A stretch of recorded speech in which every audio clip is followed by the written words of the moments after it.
Écoutez, ce qu'on nous a dit, et je leur donne droit, c'est leur droit de choisir cette voie. Ils ont dit, nous n'allons pas faire comme Macky Sall en 2012-2013.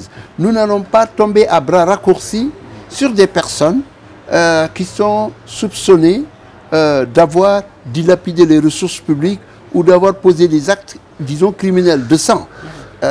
Nous voulons permettre qu'il y ait ce qu'on appelle due process, due diligence, que la justice soit laissée à l'œuvre avec des personnalités du droit, de la sécurité, qui mènent les enquêtes qu'il fallait pour pouvoir arriver donc aux conclusions des poursuites sur ces personnes qui auraient été identifiées. C'est une approche. Personnellement, ce n'est pas la mienne. Parce que d'avoir suivi cette façon, à la limite, ce train de sénateurs, ça induit quoi? Ça a permis que l'ennemi ayant les moyens de se reconstituer, de retrouver ses forces et de s'appuyer sur les leviers dont il dispose à travers le pays, dans la sécurité, dans les médias, à l'international et sur d'autres forces sociopolitiques, cet ennemi-là a pu reprendre du poil de la bête, de la confiance.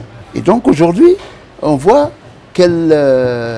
cette opposition qui aurait dû être face aux juges se retrouve dans la capacité de tirer à boulet rouge sur les lacunes béantes du pouvoir actuel. Et c'est pour ça que, quelque part, il y a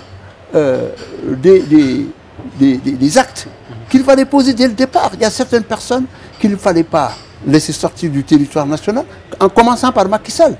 Ah oui? Oui, la problématique est de savoir est-ce qu'ils sont sortis de prison avec les méliers. Qu'est-ce qu'ils ont négocié ou discuté avec Macky Sall? Vous soupçonnez qu'il y a un deal, un protocole de Cap Manuel comme le pense certains qui aurait été signé? Je suis convaincu qu'il y a un protocole. Écrit ou non, il y a un accord. Et ils sont allés dans cette direction parce qu'il y a des indices qui permettent de le penser. Ah oui? Notamment quand Macky Sall a fait son discours le 3 juillet 2023 pour dire qu'il ne serait pas candidat, Bassirou Diomaye Faye, qui s'est trouvé en prison, a dit qu'il a appelé le fils de Macky Sall, Amadou Sall, ce qui est déjà un problème, pour lui dire d'aller encourager et féliciter son père, de lui dire que ce qu'il a fait c'est bien, de ne pas écouter les faucons autour de lui qui le poussent à vouloir s'accrocher au pouvoir. C'était déjà une volonté de s'approcher de lui.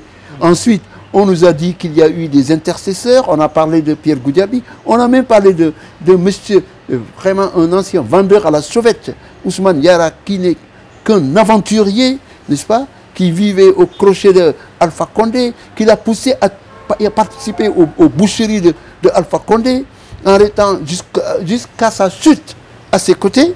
J'en sais quelque chose. Ce monsieur-là, on l'a pris comme intermédiaire, c'est gravissime. Ce monsieur Ousmane Yara, quand Alpha Condé est tombé, il a changé du jour au lendemain son image sur son profil de WhatsApp, où il mettait la photo de Alpha Condé avant, il l'a remplacé par la photo de Mandela. J'en sais quelque chose, je sais. Alpha Condé m'a appelé pour vouloir me mettre en contact avec certaines personnes, dont un Libanais ici au Sénégal, pour que j'intervienne, pour l'aider.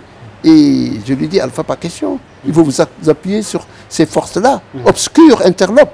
Et donc, qu'au Sénégal, grand pays de démocratie, terre de Senghor, terre de Cheikh Anta Diop, terre de grands leaders religieux et intellectuels, qu'on arrive à prendre un aventurier comme ce Yara pour qu'il joue les missi dominici entre le pouvoir et l'opposition, ça montre que nous sommes tombés très bas. Et en quelque sorte, ça donne une indication de ce qu'il a pu y avoir un deal entre les deux, entre le pouvoir de Macky Sall, représenté par Macky Sall lui-même, parce que le camp de Macky Sall n'était pas au courant, et la partie de Pastef représentée par Ousmane Sonko et Bassirou Diomaye Faye.